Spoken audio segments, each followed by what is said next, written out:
लड़कियां क्रियाक्रम क्यों नहीं कर सकती? कौन सी क्रियाक्रम? जैसे कि मम्मी पापा या कोई भी शांत हो जाए तो उनका क्रियाक्रम क्यों नहीं कर सकते? लड़कियां ही क्यों करती हैं? लड़के ही क्यों करते हैं?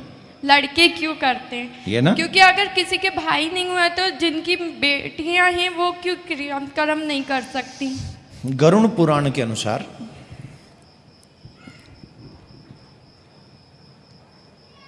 भाई के बच्चे भी कर सकते हैं।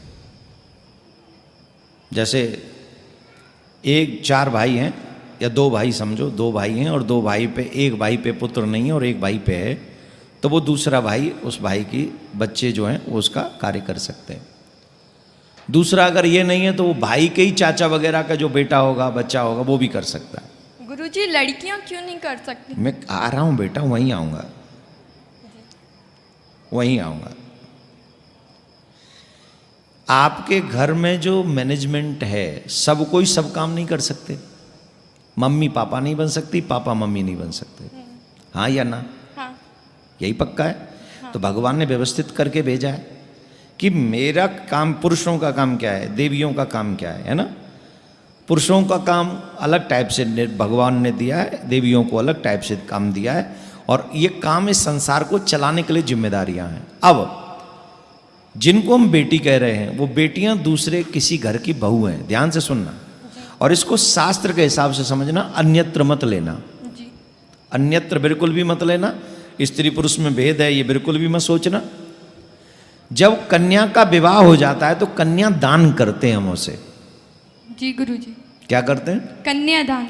अब जब कन्यादान हमने कर दिया, जैसे आपने मुझे या कोई गरीब ब्राह्मण आया या साधु आया या अतिथि आया, उसको आपने 100 रुपये दान कर दिए, तो आपका उस पे राइट रहा बाद में 100 रुपये पे? नहीं। जवाब दो। नहीं रहा। क्यों नहीं रहा? क्योंकि मैंने उनको दान कर दिया। दान कर दिया, तो पिताजी ने बेटी को दान कर दिया। हाँ। कन्या दान कहते हैं ना, पुरुष दान तो नहीं कहते। अब जो हमने दान में दी है, संकल्प के साथ, मंत्रों के साथ दान में किए, तो वो उस पे तो पिता का कोई अधिकार रहा ही नहीं। तो पिता का वो अंतिम संस्कार कैसे कर सकती है? भाई जिसका अधिकार होगा वही ना करेगा। जी गुरुजी। परंतु ये बात शास्त्रीय बोल रहा हूं मैं, ऐसे नहीं मनगढ़ंत नहीं बोल रहा हूं। दूसरी बात, जिसके कोई ना हो, अगर उस बेटी के संतान हो जाए बेटा, तो वो भी अपने नाना नानी का अंतिम संस्कार कर सकता है। जी गुरु। अब अगर कठिन सिचुएशन ये हो कि घर में कोई पुरुष नहीं है और बच्ची की शादी नहीं हुई है, उस कठिन परिस्थिति में बेटी को भी राइट दिया गया है कि वो कर भी सकते हैं। तब वो कर सकती। जी गुरु। कर सकती है, ठीक है। लेकिन शादी हो गई और संतान हो गई हो तो अपने बेटे से उसका अंतिम संस्कार। अब दूसरी बात सुनो, अंतिम संस्कार करने वाले को कितने विधान झेलने पड़ते मालूम? नहीं गुरुजी। पहले तो केस उतरवाने पड़ेंगे जो अंतिम संस्कार करेगा। शमशान में उसे बार बार जाना पड़ेगा। शमशान में उसे 2-3 बार का, एक बार फूल लेने जाता है, एक बार वो भोग लगाने जाते कि नहीं शमशान में, चिता में आग लगाने भी वही जाएगा। तो स्त्री को कैसे भेजोगे, कन्या को आप कैसे भेजोगे शमशान में? कन्या केस कैसे उतारेगी, केस दान कैसे करेगी? हमारे ऋषि मुनियों की बड़ी गजब की परंपरा है।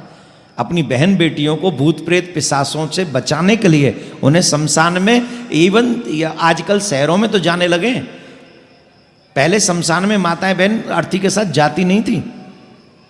आजकल तो मेट्रो सिटियों में जाने लग गए। नहीं जाना चाहिए। शमशान में सिर्फ पुरुष लोग जाते हैं, क्योंकि भूत प्रेत पिशाच वहाँ हजारों बाधाएं रहती हैं। तो इसलिए बेटा उन बाधाओं से बचाने के लिए भी बेटी को ये राइट नहीं दिए गए। और क्योंकि क्रिया में केस दान करना पड़ता है, और देवियों की केस बहुत बड़ी एक तरीके से शोभा है, तो शोभा को नष्ट नहीं किया जा सकता। तो इसलिए ये सारी चीज़ें शास्त्रीय विधान में बेटियों को नहीं दी गई हैं। ठीक है। जी गुरु। राधे राधे। राधे राधे गुरु।